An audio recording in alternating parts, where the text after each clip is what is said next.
Well, here we go. Another round of Let's Play Censorship with anime in the world.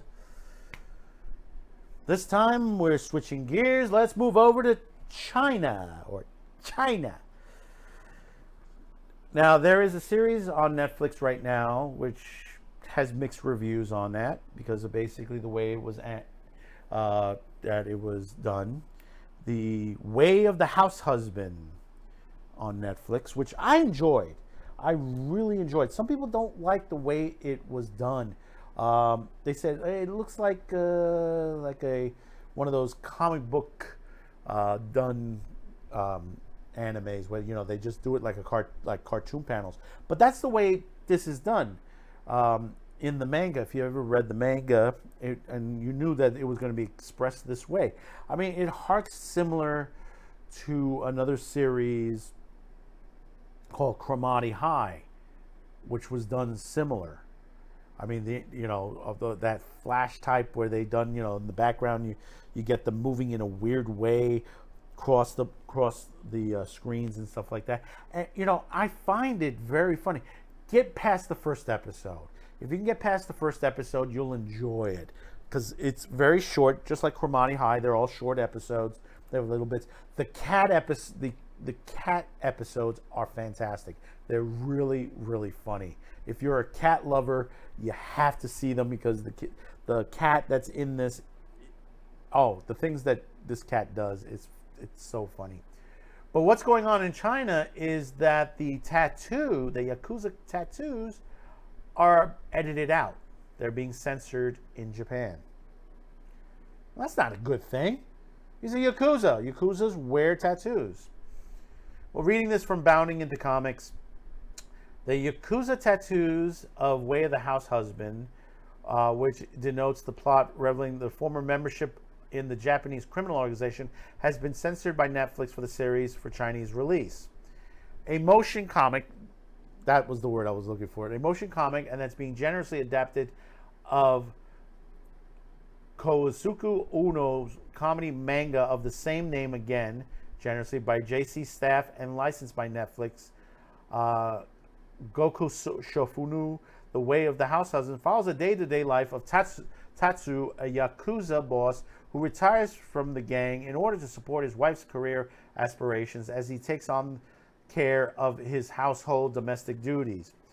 Given Tatsu's former role as a Yakuza boss, unsurprisingly, he bears a prominent back tattoo, a cosmetic alteration common among members of the real-life organization to indicate the piece which depicts the black dragon surrounding in black flames, spanning his entirety of his back down the back of his biceps.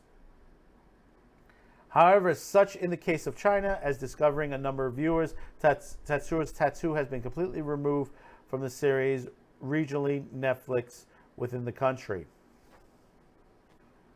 One user asserted that rather than looking intimidating due to a visual indication of his Yakuza membership, Tatsu now simply looks like an old man with a scary look on his face. Tattoos have been banned from Chinese television since 2018 when the CCP began prohibiting actors with tattoos or depicted hip-hop culture, subculture, non-mainstream culture, and dispiritive culture, or decadent culture, from appearing on screen following various controversies by standards of the country's government involving numerous Chinese hip-hop artists. Absolutely do not use actors whose heart and morality are not aligned with the party, whose morality is not normal, declaring the CCP in the wake of controversy. Absolutely do not use actors who are tasteless, vulgar, and obscene. Absolutely do not use actors whose ideology level is low and have no class. Absolutely do not use actors who stain scandals and problematic moral integrity. See, this is where the issues come in. And when people say, well, we have to change what people say when they're dubbed versions in the U.S., Western changes in anime, you see where you're headed for. You can't do that. You can't take away from that. The reason for the tattoos is that, yes, he was part of the Yakuza. He's no longer part of that. He does not do those bad things anymore. The funny parts on this series is seeing him act in the way of a Yakuza boss, but yet meaning somewhere else. I mean, there is a great, not a bit of a spoiler, there's a scene where he goes shopping with his wife. And he goes up to the clerk and he says, I need that white powder. Where is that white powder? I need it now. And she looks at, he sees the tats. She's like, oh my God, it's a Yakuza boss. He's wearing certain clothing. He has the tattoos. And the shopkeeper goes, we don't sell that here. That's not something that we would sell. And the wife jumps in, no. That's not what he means. He's asking for where the flour is. I mean, that's a funny bit. It's like, where's the flour? We're not talking about cocaine. We're talking about flour. But yet, you have countries like Russia and China, Australia, and, some of the companies here in the United States that would take away certain things of these animes and say that, oh, no, we need to keep this away from people. We don't, but you're taking away from the story itself. The tattoos are part of the story. Yes, he's a Yakuza. Yes, he was a bad guy. But he's decided to leave that bad life behind him and to support his wife, which would be a good thing. That would anyone want to watch, especially all those critics, all those Twitter Puritans and Reddit Puritans that basically complain, oh no, they want to destroy the man in the industry and let the woman be the boss in the house. And you see this and you say, hey, he's working to clean the house. He's maintaining the house for the wife. He does all this for the wife. I mean, there are great scenes in this where he's fighting other Yakuza people that he had on there. I mean, there's a great scene where he does a cooking battle where he cooks up and then and then he takes pictures and sends it out on Instagram. I mean, this is just a great scene in itself. But the Chinese doesn't believe in this, and this is why there's massive censorship in China. I mean, people say, "Oh, we make a lot of money in China." Yeah, but at a cost of the destruction of the character. You've seen what they've done with Finn in Star Wars. You've seen what they've done with T'Challa in Black Panther on those posters. They don't like black people. They don't. And the thing about it is, they'll censor that as best they can. They don't want that in their movies. They don't want a Yakuza boss in their movies or anybody. They don't want a hip-hop star. They don't want a black rapper on their stage. They don't want all this. But yet, they infuse themselves with the NBA. They get defended by NBA players daily. Places like China, who has concentration camps, people defend. Stop giving them IPs. Stop giving them stuff. Don't even give it to them. Stay out of it. You'll make money elsewhere. You'll have a better customer elsewhere.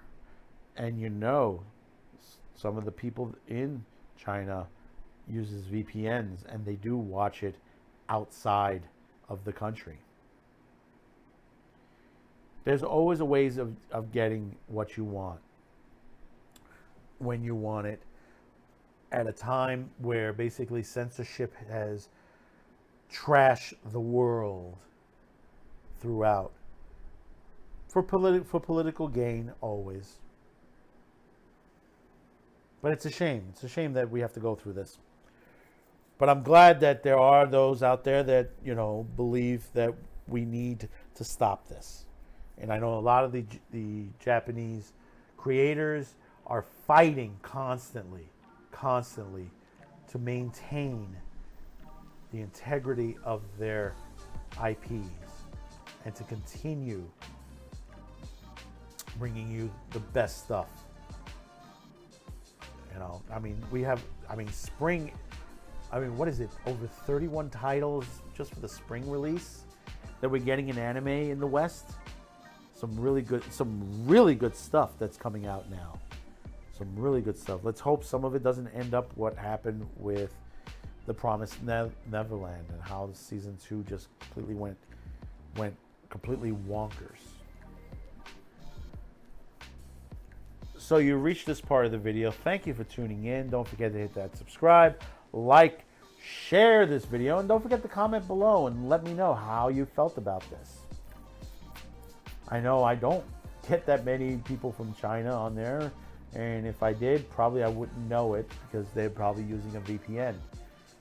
You know, one of the good things about using a VPN is you can watch programming. If it's censored in your country, you can watch it elsewhere and watch it uncensored.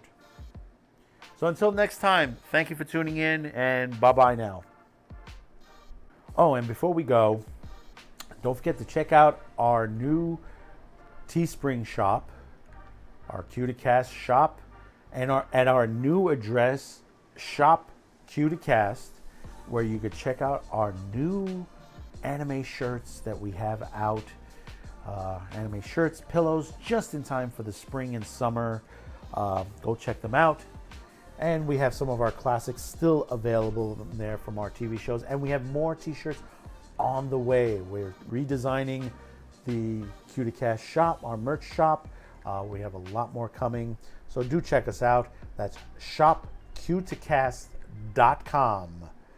One more time, that's shopq2cast.com. It is up and available just for you. And remember, all proceeds go to help this channel.